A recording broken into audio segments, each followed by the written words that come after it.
Betapa sering kita menghitung uang harta kekayaan, unit usaha, dan jasa kebaikan kita. Pernahkah kita berpikir untuk apa kita menghitung semua itu? Karena kita khawatir ada yang hilang, berkurang, atau dicuri orang. Kemudian jawablah pertanyaan ini. Pernahkah kita menghitung dosa dan kesalahan kita? Berapa banyak? Dan sudahkah kita menyiapkan tebusannya? Percayalah bahwa dosa dan kesalahan kita pasti akan ada pertanggungjawabkannya. Esok atau lusa, kita pasti mendapatkan balasan atas seluruh dosa dan kesalahan, sebagaimana saat ini kita menikmati keberhasilan dan kekayaan kita. Ketahuilah bahwa orang bijak bukanlah orang yang pandai menghitung keberhasilan, harta kekayaan, dan jasa kebaikannya. Orang bijak adalah orang yang selalu menghitung dosa dan kesalahan, lalu ia membenahinya dan beristighfar, memohon ampunan kepada Allah Azza wa Jalla. Dahulu sahabat Abdullah bin Mas'ud radhiyallahu anhu berkata, "Hitung dan ingatlah selalu dosa-dosa kalian, dan aku jamin bahwa tidak satu pun dari kebaikanmu yang akan Allah lupakan." Astaghfirullah, ya Allah, ampunilah dosa-dosa hamba-Mu yang lemah lagi bodoh ini. Amin. Dosa kecil selalu memperdayai. Selalulah kita harus khawatir jika meremehkan dosa-dosa kecil. Ini adalah bagian kelicikan setan memperdayai. Setan tidak menyuruhmu untuk berzina, tapi setan merayumu dengan hal-hal kecil yang mendekati zina. Kita mungkin saja beranggapan bahwa dosa kecil itu tidak ada artinya. Jika demikian, ketahuilah engkau telah terperdaya oleh setan. Ada baiknya kita renungkan perkataan Anas ibnu Malik radhiyallahu anhu. Sungguh kalian melakukan sebuah amalan dosa yang kalian sangka lebih ringan dari sehelai rambut. Padahal kami di zaman Rasulullah menganggap hal itu sebagai amalan yang membinasakan. Jangan lupa subscribe, like, share, dan komen. Ya, saya doakan teman-teman semua masuk ke surga. Amin. Banyak sekali hadits dari Rasulullah yang memberikan peringatan akan bahayanya dosa kecil. Diriwayatkan dari Ummul Mukminin Aisyah radhiyallahu anha.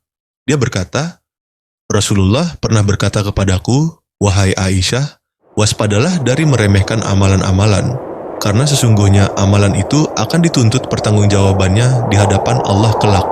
Riwayat Imam Ibnu Majah.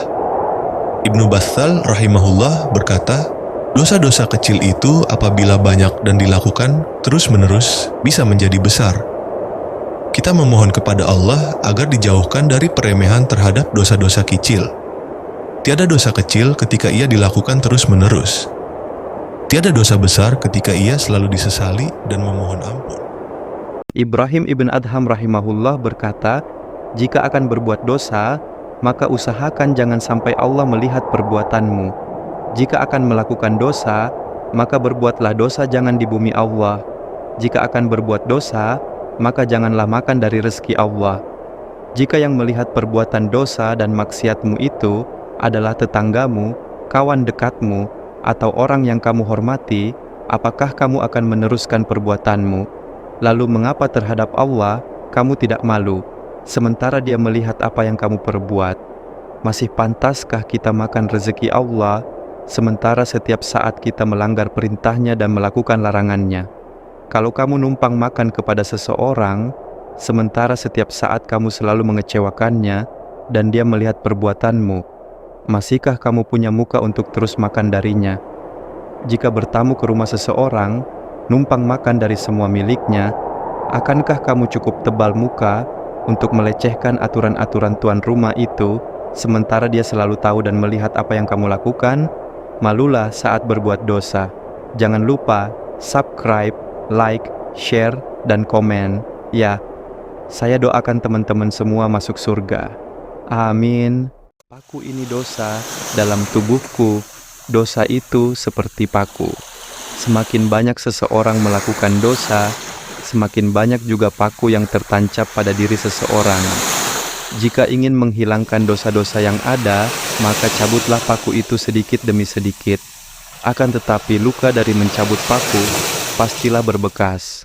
Maka berhati-hatilah dengan segala ucapan dan perbuatan di dunia ini. Segala perbuatan baik atau buruk sudah tercatat oleh malaikat.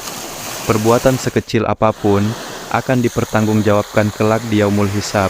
Jagalah lisanmu, agar ucapan-ucapan yang keluar dari mulutmu tidak menyinggung dan menyakitkan. Bertaubatlah selagi kita masih diberi nafas oleh Allah Ta'ala. Bertobatlah dengan sungguh-sungguh, agar segala dosa yang kita perbuat diampuni olehnya. Berlomba-lombalah dalam kebaikan, karena kebaikan dan pahalalah yang menyelamatkan kita di hari akhir nanti.